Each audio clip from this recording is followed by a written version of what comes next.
합니다.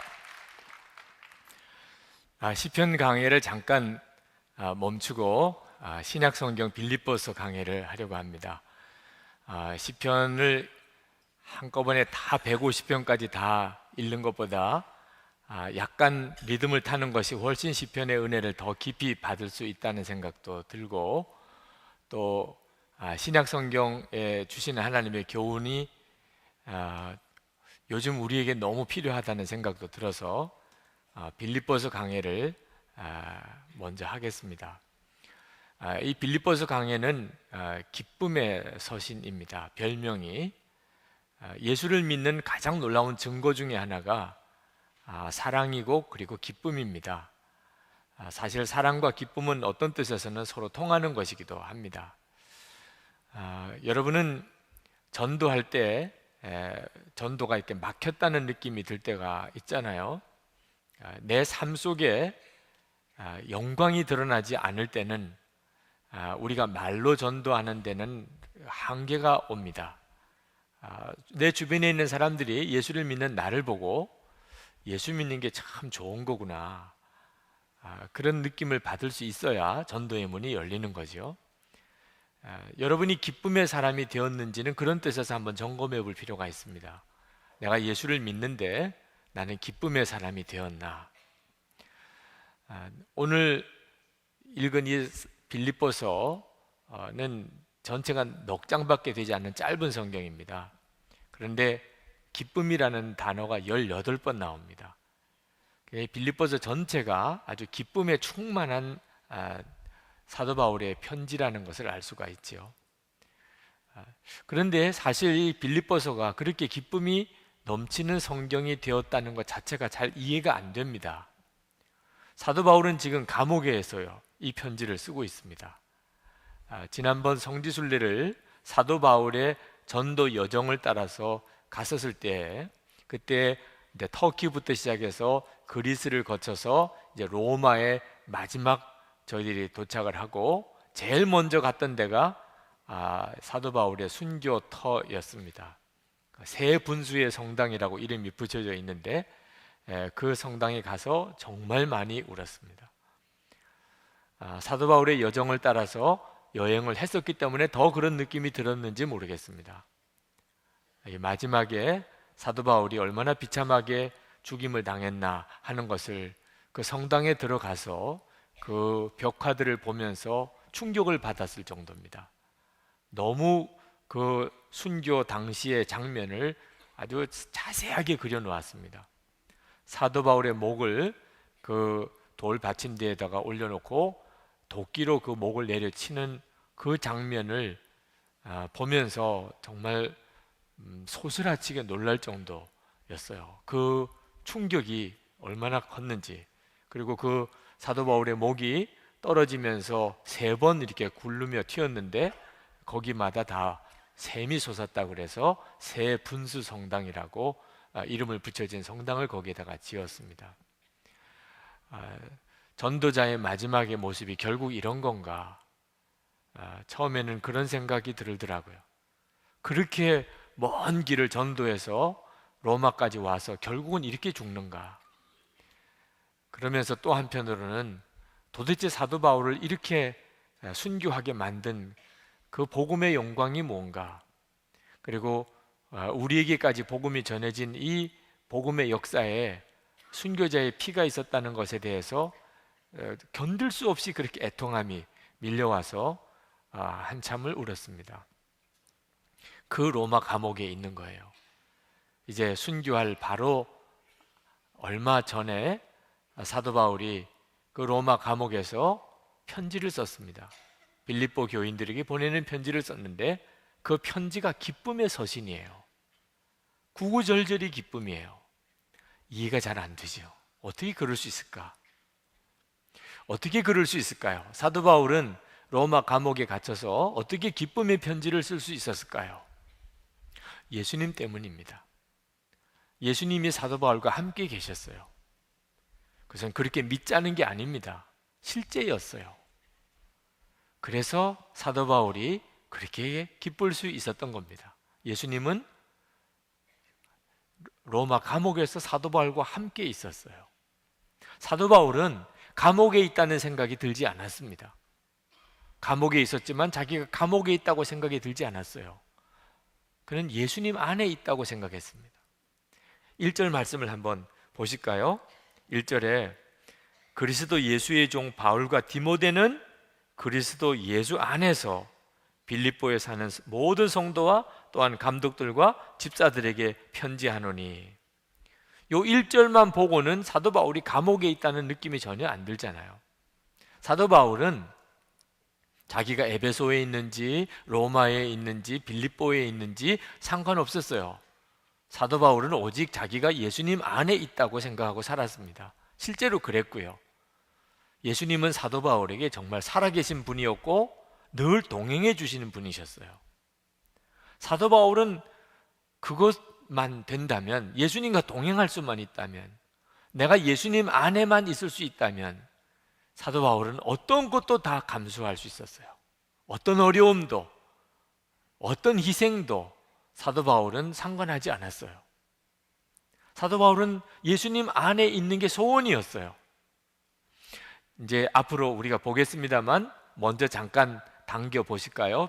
빌립보서 3장 7절부터 9절까지 말씀에 보면 사도 바울이 이렇게 말합니다. 무엇이든지 내게 유익하던 것을 내가 그리스도를 위하여 다 해로 여길 뿐더러 모든 것을 해로 여김은 내 주 그리스도 예수를 아는 지식이 가장 고상하기 때문이라.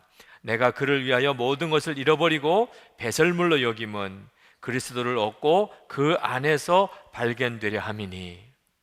사도 바울은 정말 내가 예수님과 함께 있고 그 예수님을 내가 알고 내가 예수님 안에만 있을 수 있다면 감옥이 무슨 상관이에요? 감옥이. 사도 바울에게 있어서는 뭐 감옥에 있으면 힘들고 집에 있으면 편하고 이런 개념이 없었어요. 사도 바울이 가장 편안하고 좋은 데는 예수님 안에 있는 거예요. 예수님 안에 있자니 감옥에 있다면 좋았어요. 아무 상관이 없어요. 오늘 우리가 정말 주목해 보아야 되고 여러분이 오늘 꼭 붙들어 가야 될 은혜입니다. 사도 바울이 경험했던 바로 이 예수님, 지금도 함께 계시고 사도 바울이 힘들고 어려울 때마다 늘 그 안에 거할 수 있는 그 예수님, 그러면 충분한 것입니다. 사도 바울은 충분히 기뻤어요.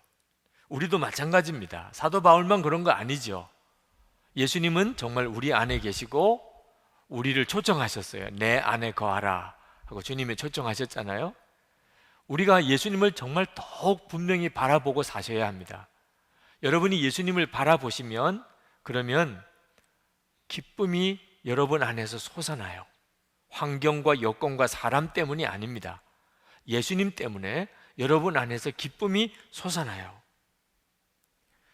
어떤 것도 두려워하지 않게 됩니다. 예수님이 함께 계시니까 주님이 결국은 내게 모든 것이 다 잘 이루어지도록 합력하여 선을 이루도록 하실 게 믿어져요. 6절 말씀을 한번 보실까요? 같이 한번 읽으시겠습니다. 너희 안에서 착한 일을 시작하시니가 그리스도 예수의 날까지 이루실 줄을 우리는 확신하노라. 사도 바울은 빌립보 교인들에게 어려운 일이 생겼다고 걱정하지 마세요. 지금 복음을 전하는데 어떤 난관에 부딪혔다고 그것 때문에 좌절하지 마세요. 이 모든 일은 예수님이 시작하신 겁니다. 그러면 예수님께서 반드시 이루실 겁니다. 걱정하지 마세요. 그렇게 말씀하고 있는 겁니다. 어려운 일이 닥쳤다고 걱정할 이유가 전혀 없어요. 예수님과 함께 하는 것만 확인하시면 돼요. 요한복음 15장 5절에 예수님께서 나는 포도나무고 너희는 가지라. 그가 내 안에 내가 그 안에 거하면 사람이 열매를 많이 맺나니. 우리의 삶의 문제는 말입니다, 예수님과의 관계에 있는 거예요. 여러분이 지금 어떤 형편에 누구와 같이 지내는가가 문제가 아니고 예수님과의 관계에 문제가 있는 겁니다. 거기서 모든 게 다시 풀려갑니다. 사도 바울은 감옥에 갇혀 있었지만 솔직히 그는 기뻤어요. 왜냐하면 하나님의 응답이었기 때문에. 하나님의 응답이었어요. 사도 바울이 예루살렘에서 로마 천부장에게 붙잡혔던 적이 있었습니다. 그때 유대인들이 사도 바울을 죽이려고 결사대도 조직을 했었습니다. 실제로 사도 바울이 죽을 위기에 빠졌었어요. 근데 그때 밤에 주님이 사도 바울에게 나타나셨습니다. 그리고 사도 바울에게 너 절대로 걱정하지 마라, 담대하라. 예루살렘에서 나의 일을 증거한 것 같이 로마에서도 증거하여야 하리라. 사도행전 23장 11절에 말씀하셨어요. 사도 바울은 그때 주님을 정말 만났어요. 주님은 사도 바울과 같이 계셨어요. 그리고 로마에도 너가 가야 될 거다. 사도 바울은 그 응답을 받은 거예요. 지금 로마에 와 있잖아요. 사도 바울이 로마로 호송당할 때 배를 타고 가다가 유라굴로 광풍을 만나서 다 죽게 생기는 어려운 저지에 빠졌을 때도 밤에 주의 천사가 나타나서 사도 바울에게 말씀합니다. 너가 가이사 앞에 반드시 서게 될 것이다. 그래서 사도 바울이 그 다음날 그 로마 군인들과 선원들에게 여러분 안 죽습니다. 걱정하지 마세요. 우리 다 로마로 반드시 가게 될 겁니다. 그렇게 말씀했거든요. 사도행전 27장 23절 말씀이에요. 그러니까 사도 바울은 예수님께서 계속해서 그동안 자기에게 말씀해 주셨어요. 너 로마에 가게 될 거다. 근데 지금 로마에 있어요. 감옥에 앉아 있긴 하지만 사도 바울로서는 이게 너무나 놀라운 일이잖아. 그죠? 그렇게 고백할 뿐이죠. 로마에 와 있어요. 그리고 가이사 앞에 지금 서게 돼 있어요. 사도 바울은 아무것도 문제가 안 됐어요. 지금까지 사도 바울에게 계속 말씀해 주셨던 그 예수님이 로마 감옥에서도 여전히 변함없이 사도 바울과 함께 계셔 주셨어요. 그래서 사도 바울이 그 예수님으로부터 받은 놀라운 말씀들을 편지를 써서 다 보낸 거죠. 사도 바울의 서신이 로마 감옥에서 쓰여진 게 너무너무 많습니다. 주님이 함께 하신 거죠. 그런데 사도 바울에게 있어서 한 가지 마음에 걱정이 되는 것은 나는 내가 감옥에 갇힌 것에 대해서 별 문제가 없는데 바깥에 있는 교인들이 믿음이 혹시 약한 교인들 중에 사도 바울이 감옥에 갇혔다는 것 때문에 실망하고 좌절할까 봐 그게 걱정인 거죠. 그게 걱정이었어요. 그런데 그것도 걱정할 필요가 없게 된 것이 빌립보의 교인들 소식을 에바브로 편에 보내왔습니다. 로마 감옥에 있는데 빌립보에서 에바브로 디도가 찾아왔어요. 사도 바울을 시중 들려고. 그리고 빌립보 교인들 소식을 전해준 겁니다. 근데 빌립보 교인들이 사도 바울이 감옥에 갇혔다는 소식을 들었지만 믿음이 약해지거나 흔들리지 아니하고 열심히 복음을 계속 전하였다는 거예요. 사도 바울이 얼마나 기뻤는지 몰라요. 그러면 된 거죠 뭐. 그 말씀이 3절부터 5절까지 나오는 말씀입니다. 내가 너희를 생각할 때마다 나의 하나님께 감사하며 간구할 때마다 너희 무리를 위하여 기쁨으로 항상 간구함은 너희가 첫날부터 이제까지 복음을 위한 일에 참여하고 있기 때문이라. 첫날은 처음 예수 믿을 때부터, 빌립보 교회가 세워질 때부터 이제까지 사도 바울이 감옥에 갇혀 있는 지금까지 계속 복음 전하는 일에 빌립보 교인들이 열심히 참여하고 있다는 거죠. 7절에 보면은 나의 매임과 복음을 변명함과 확정함에 너희가 다 나와 함께 은혜에 참여한 자가 됨이라. 빌립보 교인들은 사도 바울이 감옥에 갇혔다고 해서 흔들리지 않았어요. 사도 바울이 너무 그 점이 기뻤습니다. 여러분, 우리 믿음이 온전한 믿음인가, 내가 예수님을 진짜 잘 믿고 있는가 하는 것은요, 어려움을 겪어보면 금방 드러납니다. 편안할 때는 잘 모르지만 어려운 일이 생길 때는 내가 믿음에 있는 사람인지 금방 알아요. 빌립보 교인들이 진짜 예수님을 믿는 사람들이었는지, 사도 바울이 감옥에 갇히는 어려운 일이 생기고 보니까 더 분명하게 드러났어요. 사도 바울이 너무 기쁜 거죠.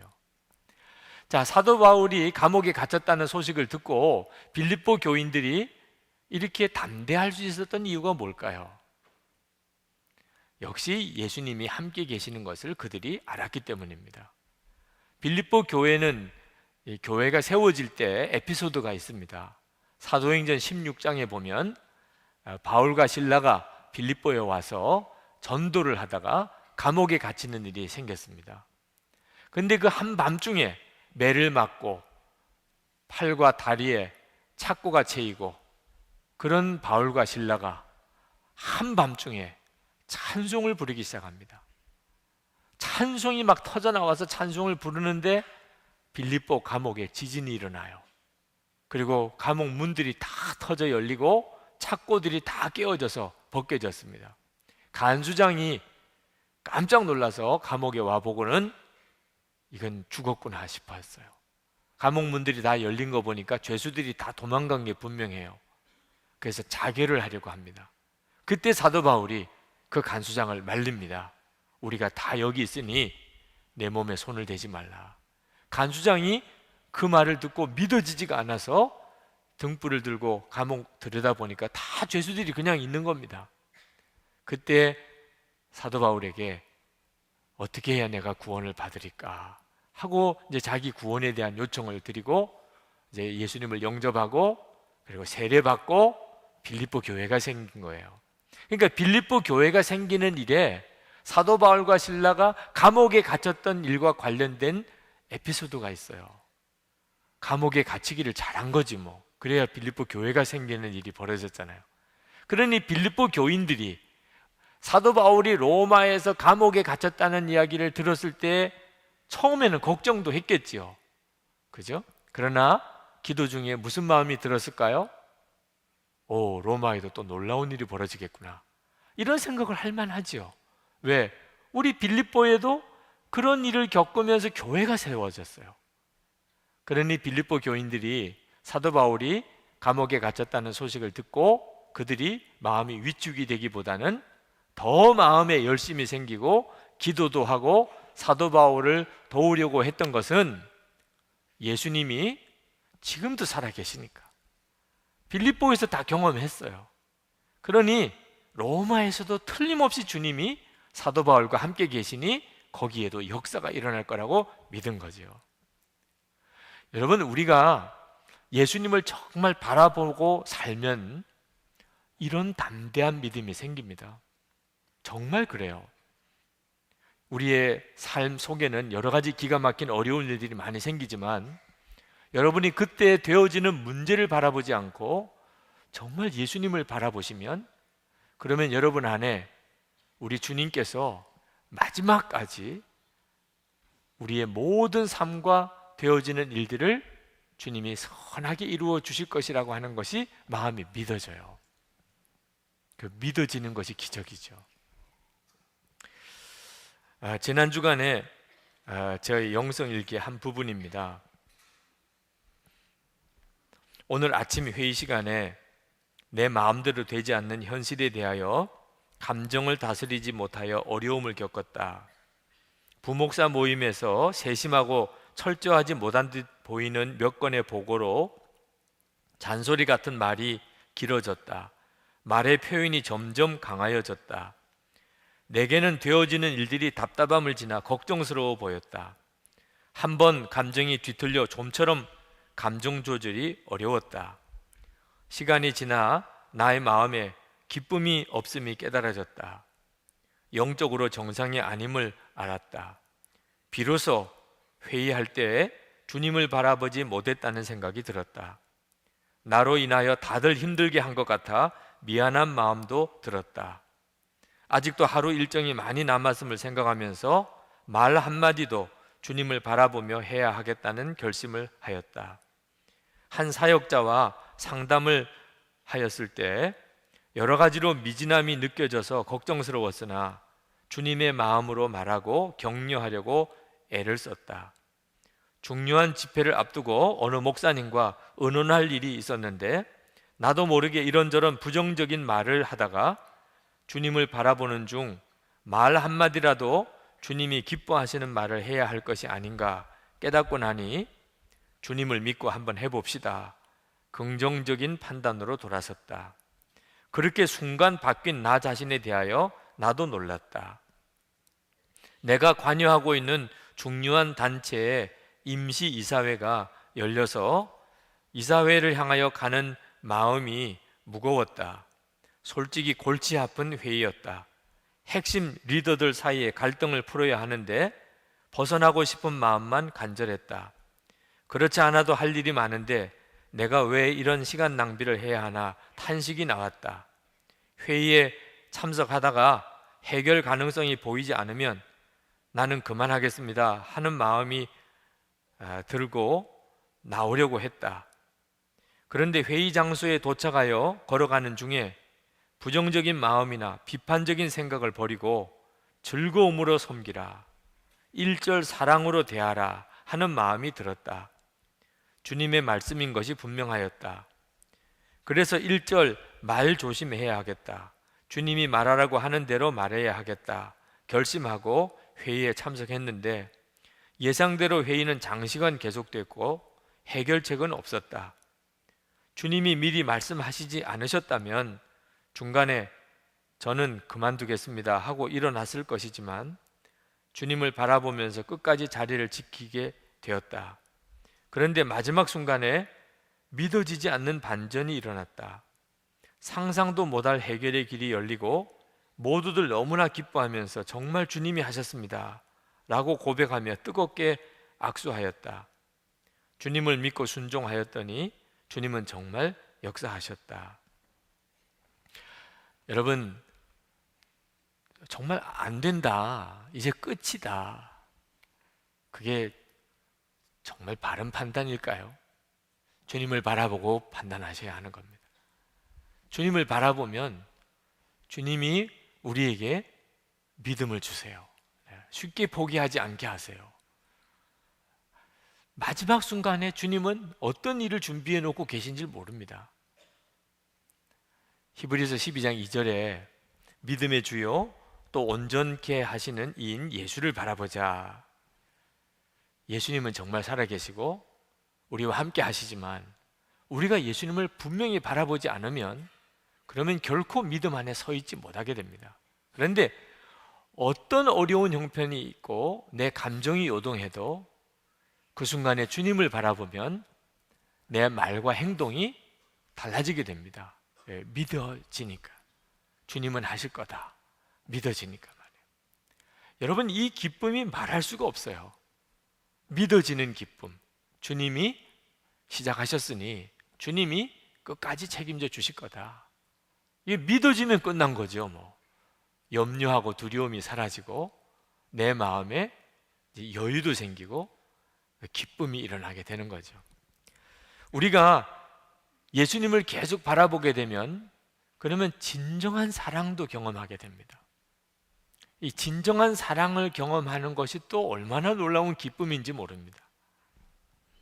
여러분, 오늘 본문을 가만히 읽어보면 사도 바울이 빌립보 교인들에게 사랑의 고백을, 구구절절히 사랑의 고백을 하고 있습니다. 꼭 연애 편지 같아요. 여러분 중에 아직도 결혼하지 않은 미혼 남녀가 있다면 잘 베껴 써놓으세요. 나중에 연애 편지 쓸 때 굉장한 도움이 될 겁니다. 3절에 보면 내가 너희를 생각할 때마다 나의 하나님께 감사하며 4절에 간구할 때마다 너희 무리를 기쁨으로 항상 간구함은 7절에 보면 이는 너희가 내 마음에 있으며. 사도 바울이 빌립보 교인들에게 정말 사모하는 어떤 연인에게 편지를 하듯이 그렇게 편지를 쓰고 있어요. 근데 8절에 놀라운 고백을 합니다. 내가 예수 그리스도의 심장으로 너희 무리를 얼마나 사모하는지 하나님이 내 증인이시니라. 사도 바울이 예수님의 심장으로 빌립보 교인들을 사모한대요. 어떻게 보면 좀 문학적인 표현 같죠? 사도 바울이 사랑 고백을 하다가 사도 바울이 정말 아주 문학적인 감각이 살아나서 사랑한다는 표현을 예수님의 심장으로 사랑한다고 이렇게 썼나 보다. 그렇지 않습니다.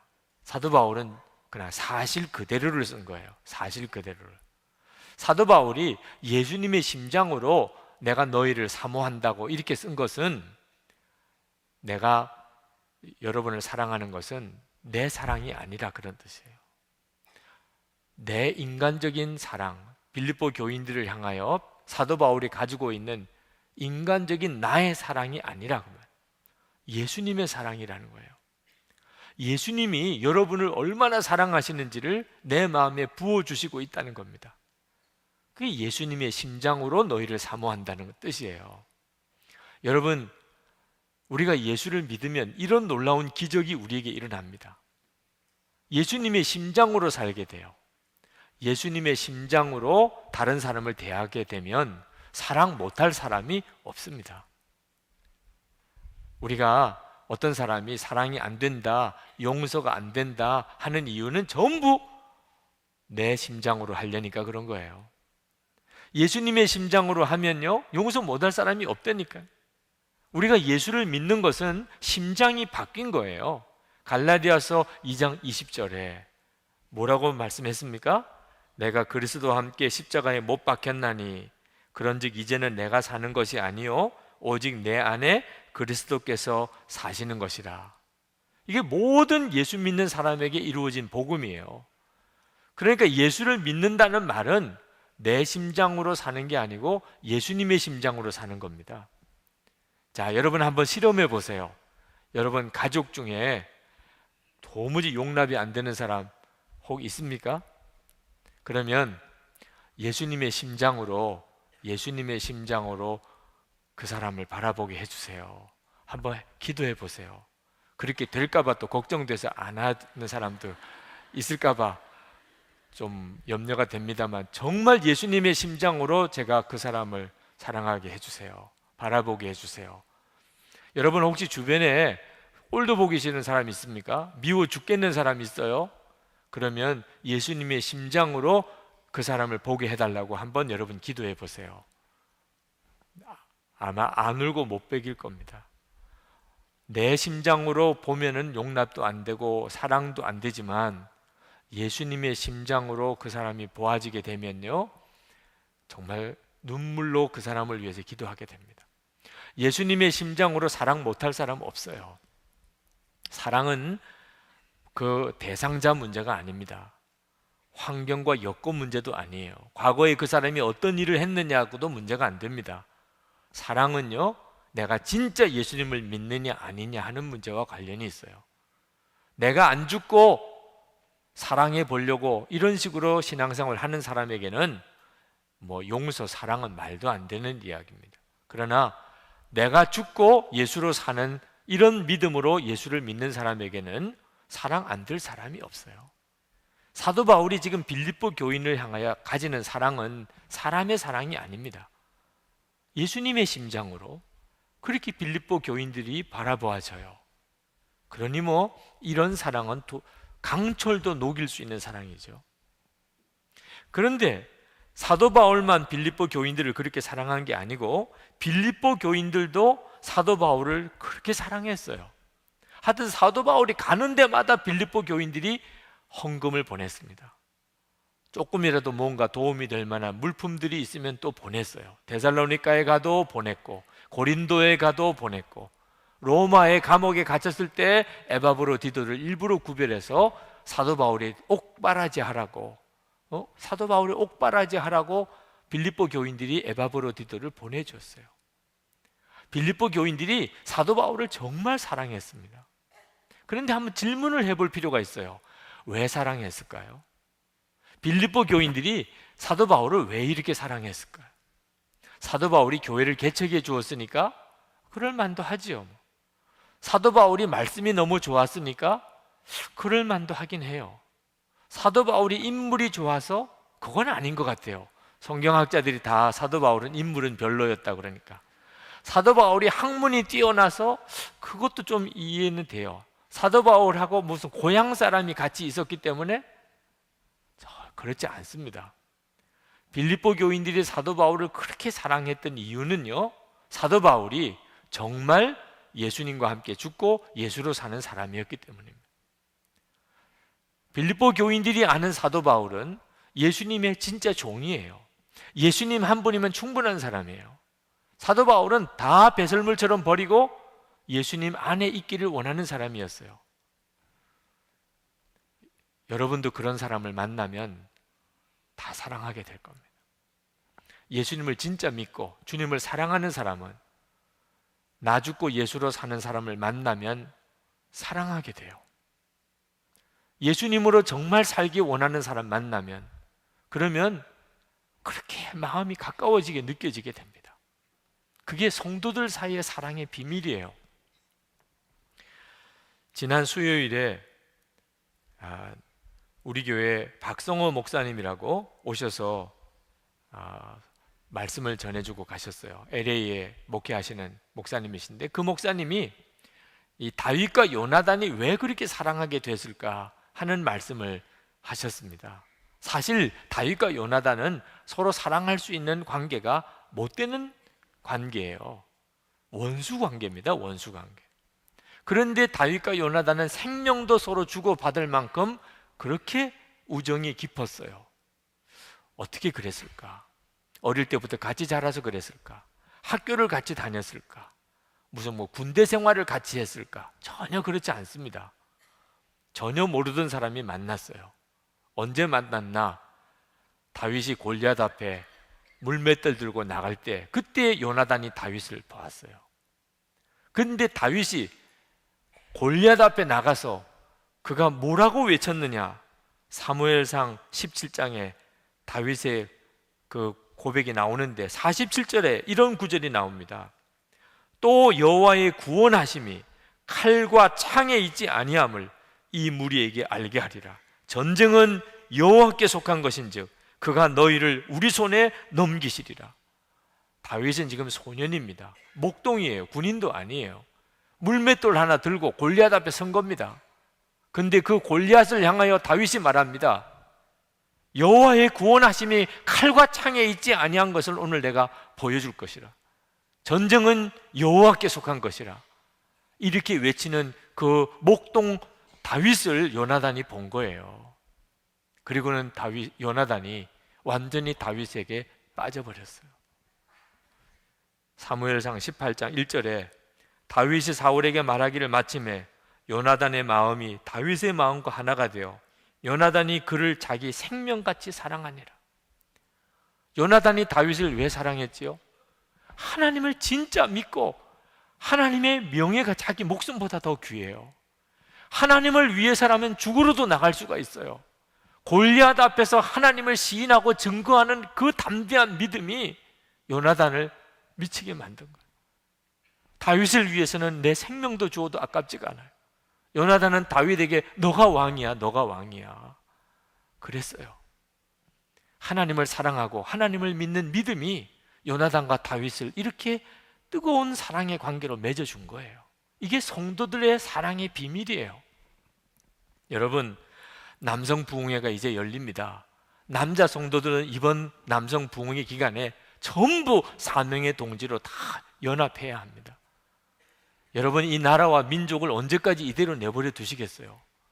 남자 성도들이 이번 기회에 정말 하나님의 용사처럼 일어나야 합니다. 그런데 어느 남자 성도가 저에게 그런 이야기를 하시더라.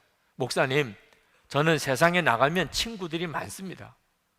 동창들도 있고 군대 동기들도 있고 사업하다가 만나서 가까워진 사람도 있고, 그런데 우리 교회에는 마음을 주고 받을 그런 친한 사람이 없습니다.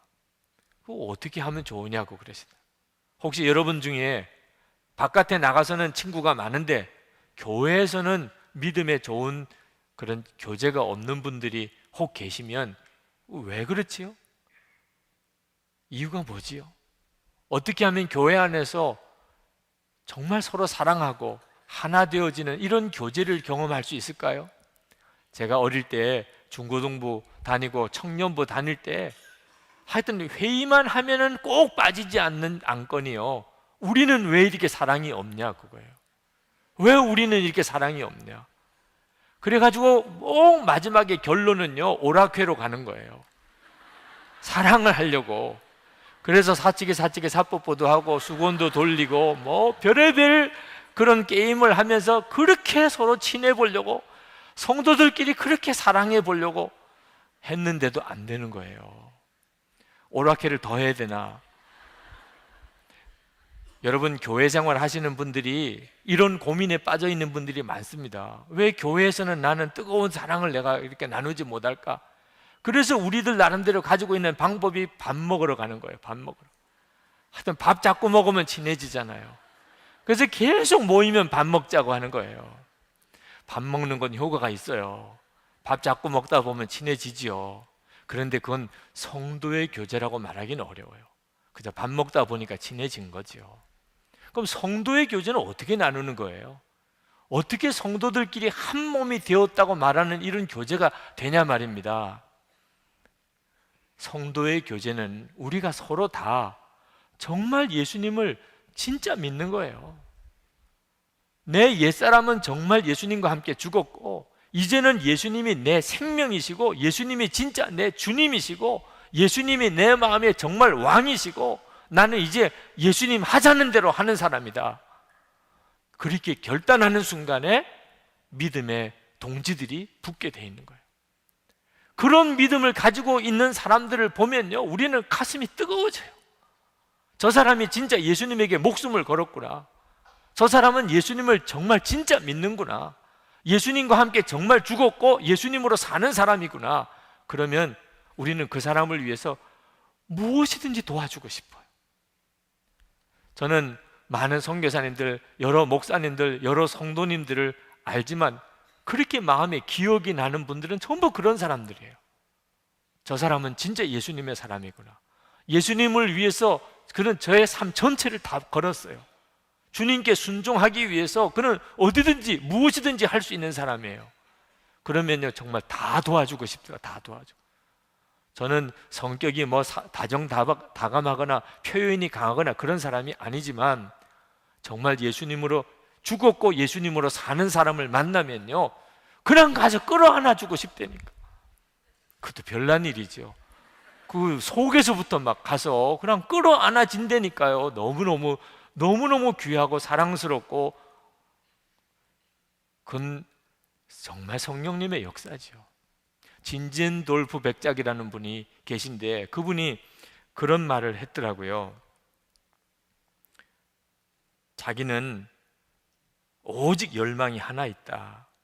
그것은 바로 그분, 오직 예수님뿐이다. 이런 고백을 했더라고. 그래서 그냥 진젠돌프 백작을 사랑하게 됐어요. 그분 만나본 적도 없어요. 옛날 분이고 이미 돌아가신 분이에요.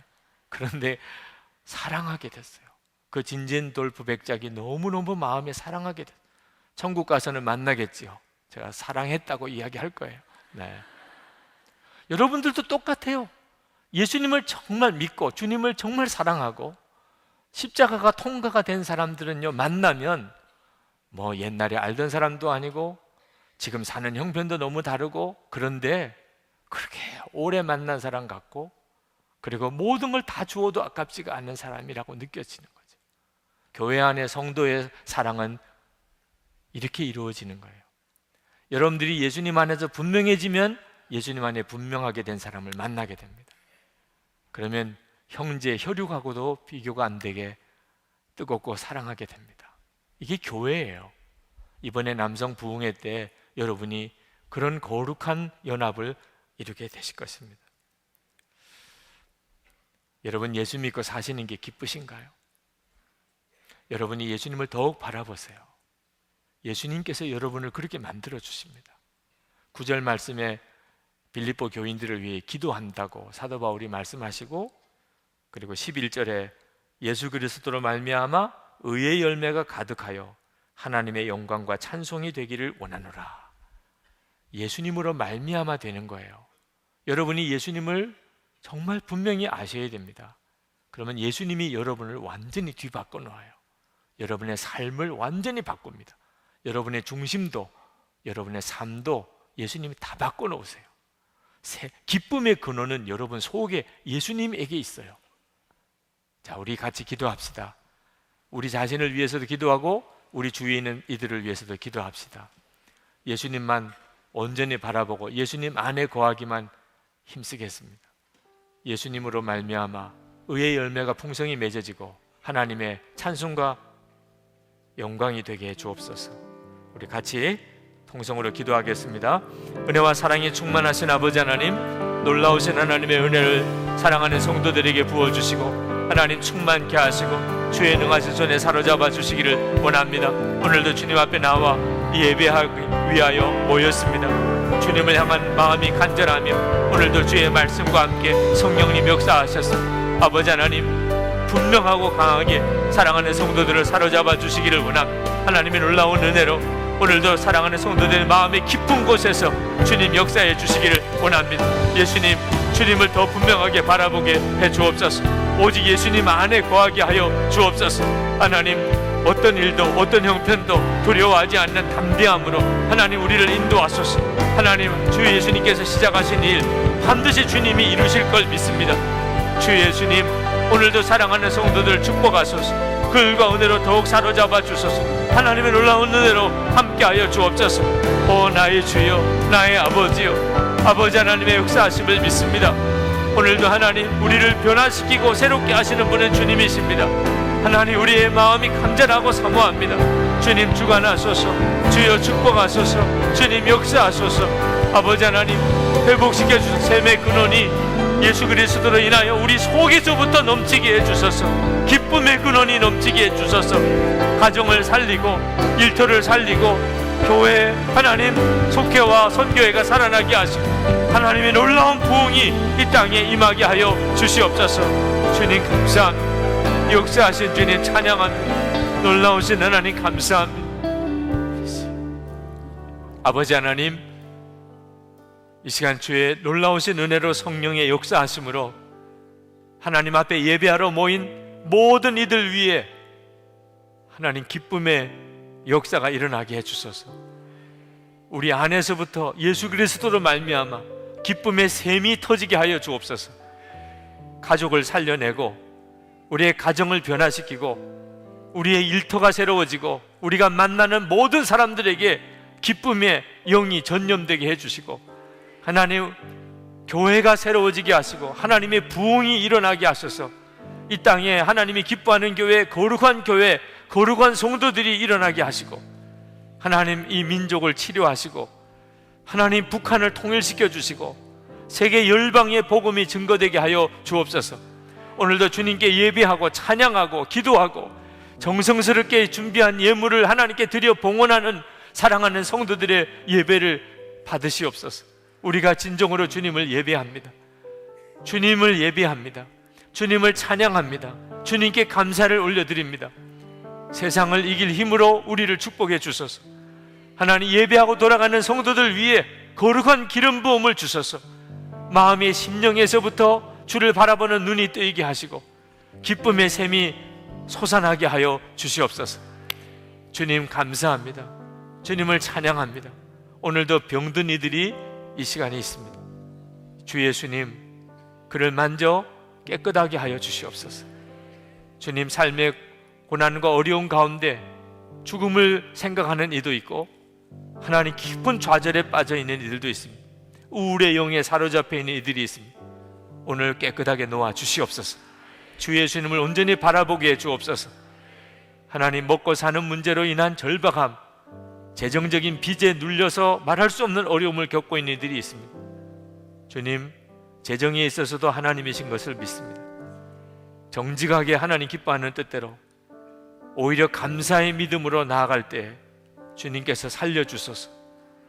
주님, 재정적으로도 베풀어주고 사는 성도들이 다 되게 하여 주옵소서. 이 사회 곳곳에서 거룩한 지도자들로 다 세워주소서. 이 민족을 새롭게 하는 사명자들로 세워주소서. 특히 남자 성도들 안에 부흥을 주소서. 주여, 남자 성도들에게 부흥을 주소서. 감사합니다. 하나님, 예수 그리스도 이름으로 간절히 기도합나이다. 아멘.